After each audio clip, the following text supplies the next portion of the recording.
पाकिस्तान तहरीक-ए इंसाफ की जानिब से बानी चेयरमैन पाकिस्तान तहरीक इंसाफ इमरान खान ने महमूद अचकज़ई साहब को लीडर ऑफ अपोजिशन के तौर पे नॉमिनेट किया, जिसको लेके पाकिस्तान तहरीक इंसाफ में एक लहर उठी और कोशिश की गई कि इसी बिना पर पाकिस्तान तहरीक इंसाफ की जो पार्टी है इसको किसी ऐसे बहरान का शिकार किया जाए कि ये अब सर उठाने के काबिल ही ना रहें। लेकिन नाज़रीन, मैंने आपको बताया और ये पाकिस्तान की जो मौजूदा पॉलिटिकल सिचुएशन है उसमें ये वाज़े है कि पाकिस्तान तहरीक इंसाफ सिर्फ़ और सिर्फ इमरान खान है।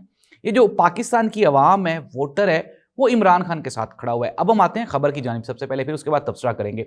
खबर ये है कि अब तक की जो इन्फॉर्मेशंस हैं उसके मुताबिक महमूद खान अचकज़ई साहब के नाम पे बिल आखिर पार्टी में इत्तफाक हो गया है और आने वाले चंद दिनों में बाकायदा ये नॉमिनेशन आपको असम्बली में नजर आएगी। अब हम आ जाते हैं पाकिस्तान पीपल्स पार्टी और PMLN की ख्वाहिश और ख्वाब। अच्छा, खबरें ये हैं कि इमरान खान ने बॉयकॉट किया, असम्बलियों से इस्तीफे देने का ऐलान किया, तो पाकिस्तान पीपल्स पार्टी की जानिब से लीडर ऑफ अपोजिशन के लिए अपनी सीवीज़ भी तैयार होना शुरू होगी। अब ख्वाहिश क्या थी?